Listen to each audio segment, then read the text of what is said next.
Your brain produces thousands of thoughts per day. Of these, the overwhelming majority are identical to the thoughts of yesterday. The same fears, the same worries, the same judgments in an infinite loop for years, reconstructing your cellular biology at this exact moment. The subconscious controls 95% of your actions and accepts any repeated pattern as a permanent instruction. It doesn't matter if the thought is true or false, constructive or destructive. Repetition is the only recording criterion. After thousands of repetitions, the thought becomes a belief. The belief becomes an automatic command executed by the body. Joseph Murphy discovered the exact moment where this programming can be hacked. Those specific minutes between waking and sleeping, when brain waves slow down to theta frequency. The critical mind turns off its defenses. The subconscious becomes completely vulnerable to reprogramming. Traumas recorded in childhood still control your decisions today. You've spent your entire life obeying commands installed when you were 7 years old. Tomorrow, when you wake up, you'll continue obeying.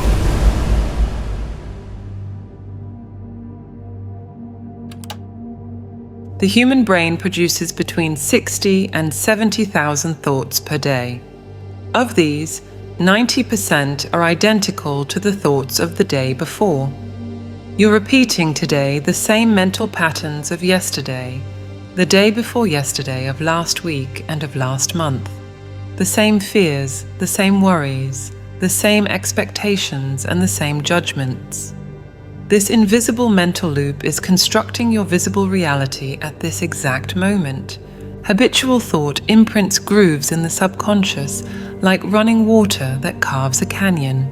The subconscious, the involuntary mind that controls 95% of your actions, accepts any repeated pattern as a permanent instruction.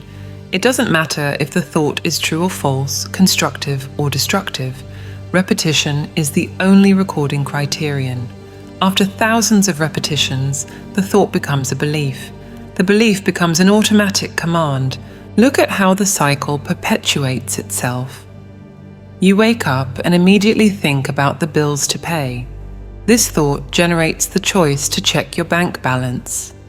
The sight of the balance produces the behavior of cutting expenses. This behavior creates the experience of deprivation. The experience generates the emotion of scarcity. The emotion of scarcity reinforces the original thought about financial difficulties.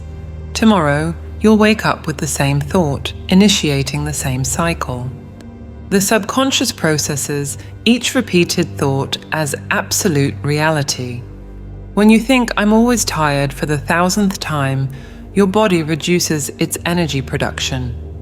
When you repeat, "Nobody values me," your body adjusts your posture, shoulders drop, gaze turns away, and voice weakens. The body obeys repetitive mental commands, turning the belief into a self-fulfilling prophecy. The daily repetition of these commands reconstructs your biology. A man who repeats, "I have a weak stomach," begins to have real digestive problems. A woman who constantly affirms, "I have a terrible memory," starts forgetting appointments and conversations with increasing frequency. The subconscious controls all of the automatic functions of the body, breathing, digestion, and circulation, and adjusts them to correspond to the dominant mental patterns. Neurons reorganize themselves based on the most frequent thoughts. If you think 20,000 times per month that relationships are difficult, your brain constructs pathways dedicated to processing relationships as difficulties. Each romantic interaction will be interpreted through this filter. You'll notice each small problem and ignore positive signs. Your brain has been trained for this through repetition. Joseph Murphy documented identical twins who developed opposite health conditions based on their different mental patterns. One cultivated thoughts of vitality and maintained vibrant health at 70 years old. The other, obsessed with diseases, developed multiple chronic conditions before turning 50. Same DNA, same family, same city, completely different physical realities created by distinct mental realities. Your personality, this set of 60,000 daily thoughts, your automatic emotional reactions, and your habitual behaviors is creating your reality now. What you repeatedly imprint on your subconscious, you express in your life. If you believe that success requires suffering, you'll create situations where you'll need to suffer. If you believe that love always ends in abandonment, you'll attract people who will confirm that expectation. Executives change companies but find the same problems with different bosses. Women break up with controlling partners only to find others equally controlling. Entrepreneurs open different businesses but all fail in the same way. The pattern repeats because the personality that creates the problems remains intact. Transformation requires becoming another person at the level of thought. When "I can't afford this" arises, immediately replace it with "I always find solutions." When "I'm getting old" appears, switch it to "My body constantly renews itself." This isn't naive optimism, it's deliberate reprogramming of the subconscious through new, repeated commands. The process begins by observing your own mind without mercy. How many times per day do you think, "I don't have time, life is hard," or "I'm not good enough"? A businessman who Murphy instructed to record his thoughts discovered that before each meeting he thought, "They're going to find my proposal weak." That was 4 to 5 meetings daily. An English teacher noted that whenever she graded papers, she thought, "I didn't teach properly and I'm a fraud." A pattern that repeated with each of the 30 papers 3 times per week. These records reveal the real programming of the subconscious. They're not hundreds of generic negative thoughts, but dozens of specific and repetitive commands that shape each area of life. Habitual emotions function like chains, keeping you tied to the past. The anxiety every morning, the irritation at work, and the frustration with your partner, each familiar emotion reactivates the same patterns. You live chemically in the past while waiting for a different future. Murphy would ask patients, do your daily emotions belong to the future you desire, or to the past you want to abandon? If you want prosperity but feel scarcity daily, you're planting seeds of poverty. If you seek love but cultivate resentment, you're guaranteeing loneliness. The subconscious doesn't respond to what you want. It responds to what you are repeatedly, every day. The subconscious functions like fertile soil that doesn't distinguish between wheat seeds and weed seeds. Joseph Murphy discovered this fundamental principle while treating thousands of patients at his Los Angeles clinic. Any thought planted with sufficient emotion will grow and produce corresponding fruits in physical experience. The subconscious accepts as absolute truth what you feel intensely, not what you think superficially. When you experience an event with strong emotional charge, especially trauma or intense pain, your subconscious instantly records this experience as a survival program. A child publicly humiliated at school develops the program, "Speaking in public is dangerous." A teenager betrayed in first love installs "Trusting causes suffering." An adult who loses savings in an investment records, "Money always disappears."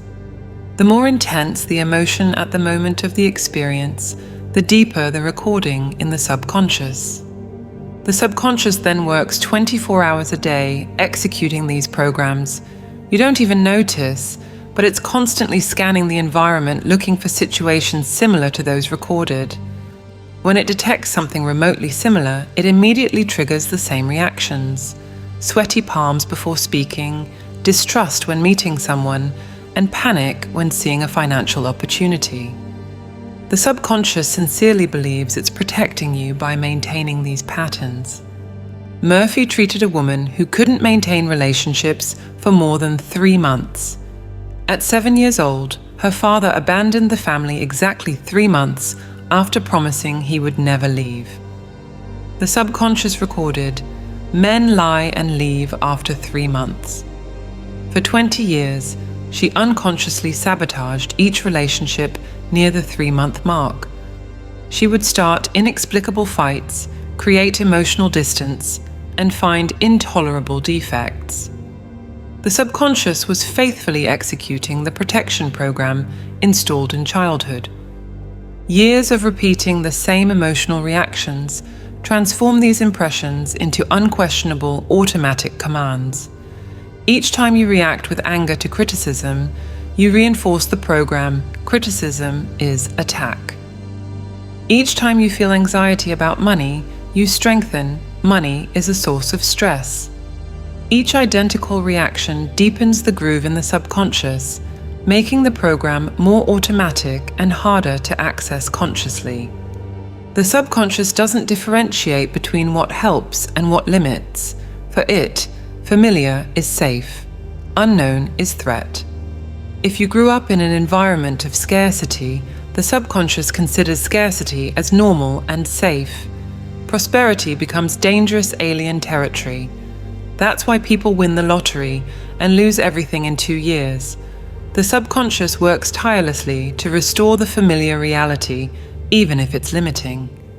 A businessman sought Murphy because he sabotaged every opportunity when success approached. They discovered that at 12 years old, he heard his father say, "Rich people are dishonest and unhappy during a family financial crisis."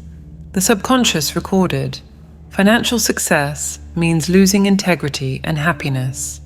For 30 years, whenever the business began to prosper, he made disastrous decisions, impulsive investments, dubious partnerships, and premature expansions. The subconscious was protecting his integrity and happiness by keeping him away from success. The subconscious operates your life like autopilot, faithfully executing programs you don't even know exist. You think you're choosing consciously, but 95% of your decisions come from these subconscious programs. The person you choose to date, the job you accept, the way you spend money, and how you react to conflicts. All of this is the subconscious executing scripts written decades ago. Murphy explained that the subconscious responds to emotion and repetition, not to logic or willpower. You can know consciously that you deserve love, but if the subconscious is programmed with love causes pain, you'll continue attracting unavailable people or creating dynamics that generate suffering. You can read all the books about finances, but if the internal program says money corrupts, you'll find creative ways to remain without money. The subconscious communicates through the body. That tightness in your chest when opportunity arises, the knot in your stomach before a romantic encounter, the headache when you need to assert yourself, these are the subconscious activating protection programs. The body is obeying orders recorded in moments of emotional vulnerability, trying to prevent you from reliving old pains. Until you impress your subconscious with new programming that's equally emotionally intense, it will continue executing the old commands. Murphy developed specific techniques for this. The subconscious needs to feel the new reality as emotional truth, not just hear it as an intellectual concept. Reprogramming happens through consistent emotional repetition, not through logical understanding. The guardian of the past believes it's taking care of you by keeping everything exactly as it has always been. Each limiting program was installed as protection at some point. The fear of public speaking protects from humiliation. Distrust protects from betrayal. Financial self-sabotage protects from the responsibility of success. The subconscious doesn't automatically update these programs. They remain active decades after losing their usefulness. The moment you decide to do something different, your body enters a state of alert. Your heart accelerates, your muscles tense, and your breathing becomes shallow. There's no real danger. You're just about to violate the unwritten contract your subconscious signed with the familiar.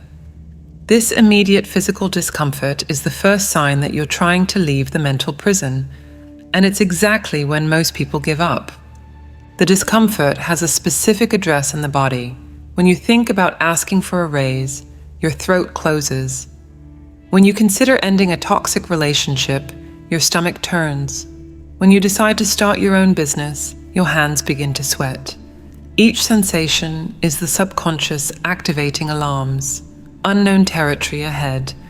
The body has been conditioned for years to interpret repetition as safety, even when that repetition produces guaranteed suffering. People choose predictable guilt over uncertain possibility. Guilt has a known schedule, intensity, and duration. You wake up knowing you'll feel guilty for not exercising. You carry this familiar guilt during the day, and you sleep with it. Tomorrow you'll repeat the same ritual. Guilt has become a comfortable routine. Replacing it with real discipline means abandoning an identity built over years. Who would you be without your daily guilt? A smoker who failed in 47 attempts to quit. Whenever he completes 3 days without a cigarette, elaborate arguments arise in his mind. This is the worst time to quit. Better to wait until the holidays pass. One cigarette won't make a difference. They seem like rational thoughts, but they're the body dependent on nicotine manufacturing justifications to restore the familiar chemical balance. The addiction speaks through apparent logic. Observe what happens when you try to meditate. First minute, an inexplicable itch arises on your nose. Second minute, an urgent need to check if the door is locked. Third minute, a sudden memory of an urgent task. Fourth minute, back pain requiring a change of position. Fifth minute, you get up, convinced that meditation doesn't work for you. The body created 5 different strategies in 5 minutes to avoid the silence where change could occur. A woman has lived in chronic anxiety for 2 decades. Her cells have developed billions of receptors specialized in processing cortisol and adrenaline. When she tries to cultivate calm through deep breathing or relaxation, the cells experience chemical withdrawal. They send urgent signals to the brain. Where's our dose of anxiety? The brain obeys, manufacturing worries about bills that are due in 3 months, conversations that happened 5 years ago, and problems that may never exist. The body sabotages changes through precisely timed physical symptoms. A salesman decides to prospect larger clients and develops a migraine on the morning of each important presentation. A teacher signs up for school coordination and contracts the flu the week of the interview. An accountant opens his own office and sprains his ankle 3 times in 1 month, always before decisive meetings. The body creates physical emergencies to keep you in known territory. You've spent years mastering specific roles. The procrastinator knows exactly how to delay, what excuses to use, and how to handle the consequences. The anxious person knows each trigger, each symptom, and each worry ritual. The rejected person masters the art of pushing people away before they abandon him. Abandoning these roles means losing the script you've memorized. In the territory of the unknown, you'd have to improvise, and that terrifies more than the familiar pain. The body's excuses to avoid change are works of mental engineering. Start Monday, as if Monday had magical properties. It's not the ideal moment, as if an ideal moment existed. I need to resolve other things first, as if life would pause for your transformation. I don't have resources, ignoring that most changes require decision, not money. My family won't understand, using others as a shield against your own resistance. You live alternating between past and future, never in the present, ruminating over regrets or anticipating problems. When you try to focus on the now, this exact moment without history or projection, you find an uncomfortable vacuum. Without memories to analyze or plans to elaborate, the terrifying question arises: who am I now? This void is where real transformation happens, but the discomfort is so intense that you immediately look for escape: phone, television, unnecessary conversation, anything except remaining present. A receptionist compulsively reorganizes her work desk. Pens aligned, papers classified, drawers rearranged, the same drawers several times per week. It's not perfectionism, it's escape. Each time the restlessness about necessary changes in her life arises, the drawers offer safe, familiar activity. Busy hands, distracted mind, transformation postponed. The intensity of resistance reveals the size of the necessary transformation. Small changes generate mild discomfort. Deep transformations provoke extreme reactions. When you're close to real significant change, the body can manufacture a panic crisis from nowhere, sudden depression without apparent cause, or physical symptoms that doctors can't explain. The entire system enters emergency mode to preserve the familiar, even if the familiar is a prison. Joseph Murphy called this the last resistance before dawn. The darker the night, the closer the day. The more violent the body's resistance, the closer your freedom. There exists a specific moment where your subconscious becomes completely vulnerable to new programming. The minutes between waking and sleeping, when brainwaves slow down from beta to alpha and then to theta. In this hypnagogic state, the critical mind turns off its defenses and the subconscious directly absorbs any impression charged with emotion. Someone with chronic insomnia who stays awake repeating, "I can't sleep, I never can sleep." When they change to using this moment of drowsiness to repeat, "I sleep deeply and wake renewed," without fighting against insomnia, but taking advantage of the half-sleep state to plant the new seed, in 3 nights, they managed to sleep 8 consecutive hours for the first time in years. Scientific prayer has no relation to religious supplication. You don't ask the subconscious, you declare with emotional conviction. It's not "please give me health." It's "my body functions in perfect harmony." It's not "I need money." It's "prosperity flows to me from multiple sources." The subconscious responds to definitive affirmations felt as truth, not to hopeful requests. The process requires technical precision. When you lie down to sleep and feel your eyelids heavy, when thoughts begin to float without linear logic, you've reached the receptive state. In this moment, you must feel, not just think, the reality you want to program. If you seek health, feel vitality flowing through each cell. If you seek prosperity, feel financial security as a physical sensation in the body. If you seek a relationship, feel the presence of love as warmth in your chest. A piano teacher with arthritis in her hands who practices every night, in the moment before falling asleep, visualizing her hands playing Chopin with perfect fluidity. The crucial thing isn't the visualization, it's the feeling of gratitude and joy cultivated during the imagination, feeling the texture of the keys, the satisfaction of the impeccable performance, and the pleasure of movement without pain. In 6 weeks, the inflammation reduces drastically and concerts become possible again. The morning offers the second access portal. In the first moments after waking, before the conscious mind takes full control, the subconscious is still open. Stay with your eyes closed for 3 minutes after waking, maintaining the state of semi-consciousness. In this state, you imprint the programming of the day. Today, everything flows in perfect order. I find creative solutions for each situation. I attract positive people and circumstances.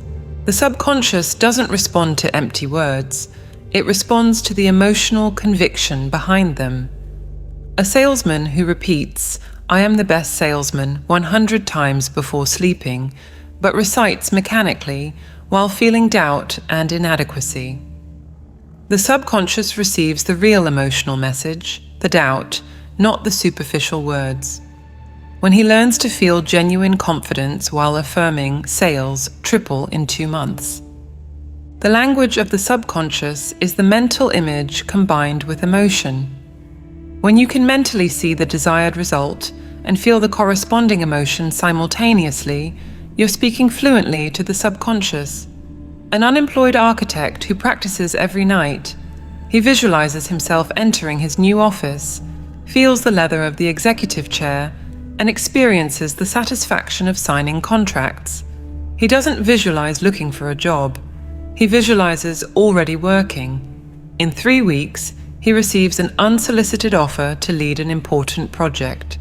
Persistence is fundamental because the subconscious operates by saturation.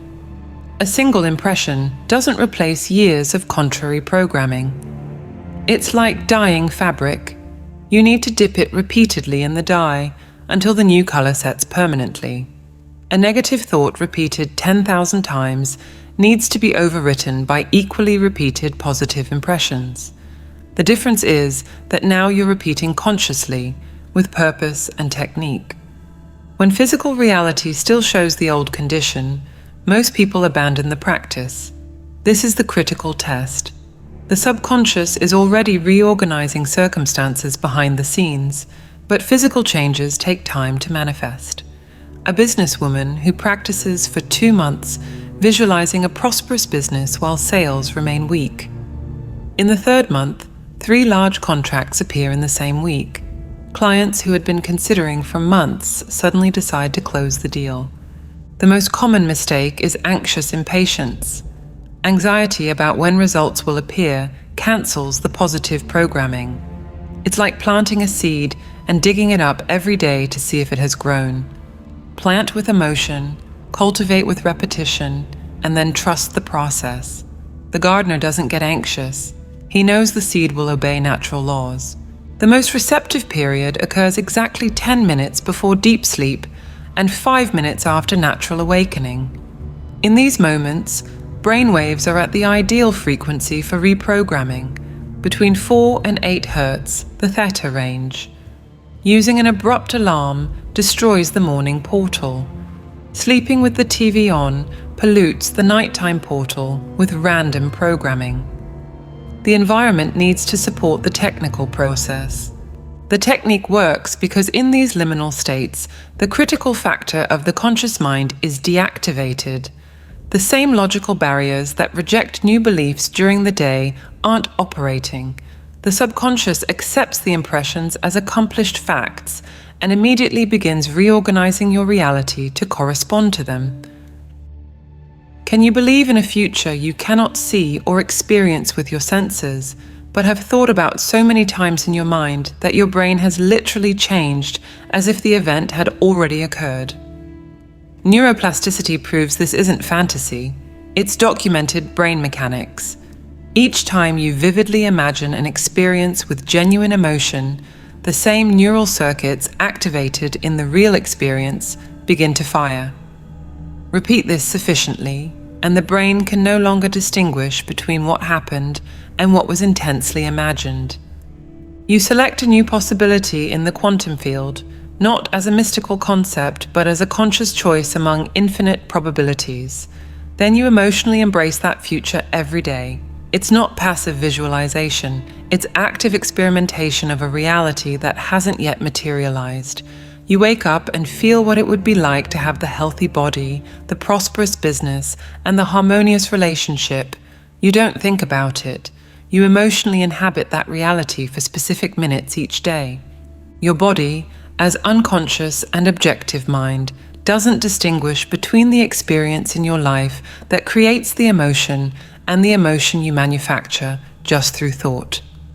When you feel deep gratitude for a healing that hasn't yet occurred, the body releases the same neuropeptides, the same endorphins, and the same regenerative hormones it would release if the healing had already happened.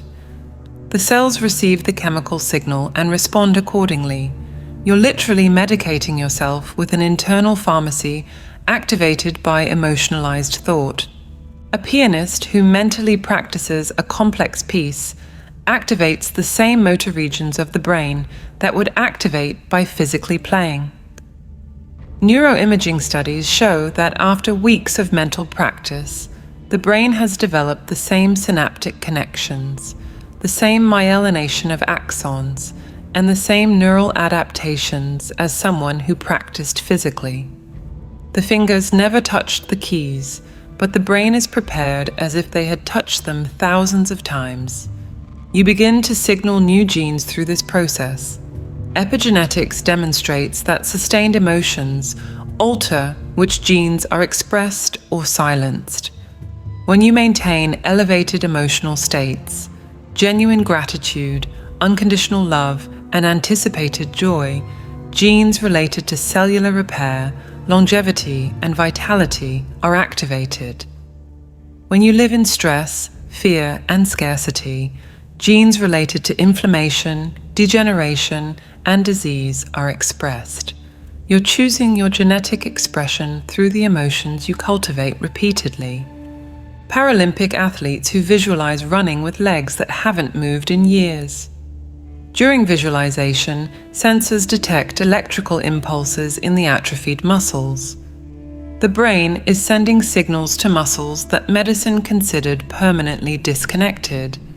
Some recover sensations, others recover partial movements. The body was just waiting for the mind to believe in the possibility and send the correct commands. Every day, you install the neural circuitry of your future.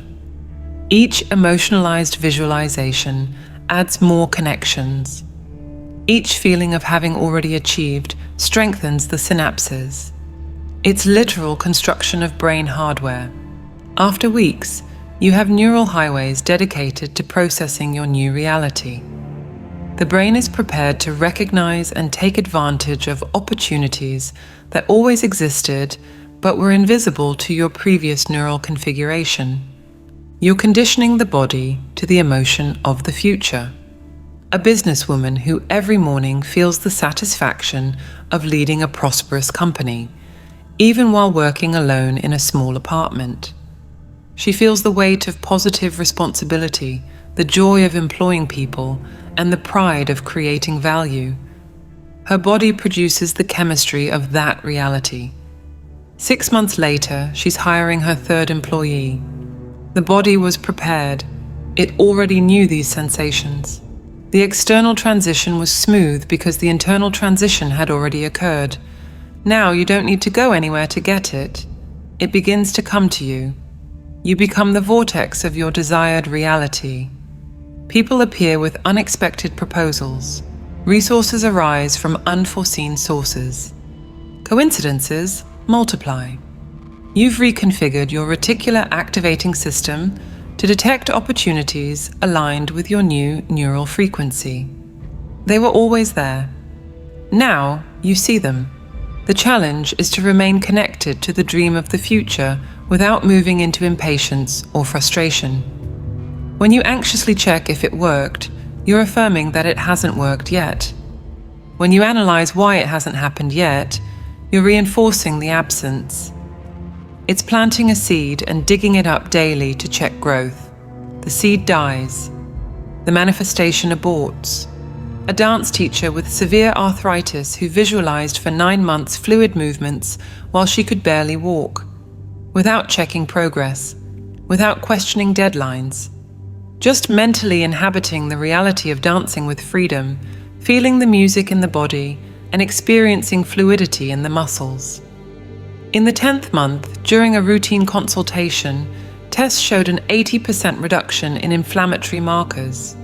In 1 year, she returned to teaching. The body followed the map that the mind drew repeatedly. You're doing something that most consider impossible, living in the future while the present still shows the past, ignoring sensory evidence that contradicts your vision, feeling prosperity while looking at an empty account, experiencing perfect health with a problematic diagnosis, celebrating the ideal relationship while being alone.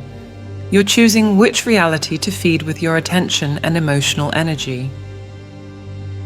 The process of transformation requires a daily protocol of conscious self-observation. At the end of each day, the person who is committed to real change dedicates specific minutes to review their mental and emotional patterns. They ask themselves, how did I do today? In what moments did the old programs of the subconscious take control? Which specific situations made me fall into the same repetitive patterns? The precise identification of the moment where consciousness was lost reveals valuable information about the subconscious programming that's still active. Was it when the boss made that observation and the feeling of inadequacy arose automatically? Was it upon seeing the couple at the restaurant and feeling the familiar loneliness? Was it when the bank called and financial panic took over before even hearing the reason for the call? Each relapse into the automatic shows exactly where the reprogramming work needs to focus. Joseph Murphy developed a specific technique for this nighttime review. The person lies down comfortably and mentally replays the day like a movie, observing without judgment where they lost conscious control. It's not to create guilt or self-criticism, it's to collect data about the triggers that still activate automatic programs. An engineer discovered that whenever he received emails with capital letters, he interpreted it as yelling and became defensive for the rest of the day. A teacher noticed that the simple sight of administrative paperwork created anxiety that lasted hours. After identifying the vulnerability points, the next step is the mental rehearsal of the evolved response. With eyes closed, the person visualizes the same situation happening again, but now responds in a conscious and deliberate way. The engineer sees himself receiving the email in capital letters, perceiving the impulse to become defensive, but choosing to read the content without projecting tone of voice. The teacher visualizes the paperwork appearing, feels the beginning of anxiety, but breathes deeply and approaches one sheet at a time with calm. This mental rehearsal is building real neurological hardware. Neuroimaging studies show that during detailed visualization of a behavior, the brain activates the same regions it would activate during physical execution. Motor neurons fire in the same sequence. Decision-making areas in the prefrontal cortex strengthen. The synaptic connections of the new response consolidate through mental repetition. A sales manager applied this technique every night. He had identified that when clients questioned prices, he automatically offered discounts before even being asked. During the nightly mental rehearsal, he visualized himself hearing the questioning, feeling the impulse to reduce price, but choosing to explain the added value. After 2 weeks of mental practice, when the real situation occurred, the new response flowed naturally. The client paid full price. The brain is being reconfigured from a record of the past to a map of the future. Each mental rehearsal is paving a new neural route. The old path still exists, that tendency to react with anger, fear, or inadequacy, but now there's an alternative installed. With sufficient repetition of the mental rehearsal, the new route becomes stronger than the old one. What once required conscious effort begins to flow automatically. Persistence determines whether this practice becomes real transformation or just another abandoned attempt. The first days are always the most challenging. The person forgets to do the nightly review. They fall into the same patterns during the day and only realize hours later. The body resists the new protocol by creating sudden sleep at review time or urgent distractions. This resistance is expected. The subconscious is defending its established programs. Here arises a fundamental choice about the use of personal energy. Each emotional reaction to external triggers consumes vital energy that could be creating the new reality. Anger with the coworker. This is energy that could be building the personal project. Anxiety about others' opinions. Energy that could be regenerating the body. Frustration with the partner. Energy that could be manifesting abundance. The person consciously decides, will they use their energy to react or to create? A woman who practiced this protocol for 6 months reported a profound perspective shift. She began to see each challenging situation as an opportunity to practice the new version of herself. The difficult boss became her involuntary patience coach. The conflictive ex-husband turned into a teacher of emotional detachment. The rebellious son transformed into a master of unconditional love. Each challenge stopped being a problem and became a laboratory for personal evolution. People who have gone through genuine transformation through this process develop paradoxical gratitude for the difficult past. They understand that each trauma prepared them for their current strength. Each failure taught essential discernment. Each pain developed deep compassion. They wouldn't change anything because everything brought them to the present moment of expanded consciousness. The process of daily self-correction is life work. There's no arrival point where the person can relax into unconsciousness again. But over time, vigilance becomes natural, correction becomes automatic, and evolution accelerates exponentially. What began as conscious effort transforms into a way of being. Every change begins with understanding your role as co-creator, and the only way to connect with this divine intelligence is through meditation. We've developed a set of audio tools to help you access this state of higher consciousness. To learn more and get immediate access, click the link on the screen or in the comments. If this video resonated with you, write in the comments, "It made sense to me."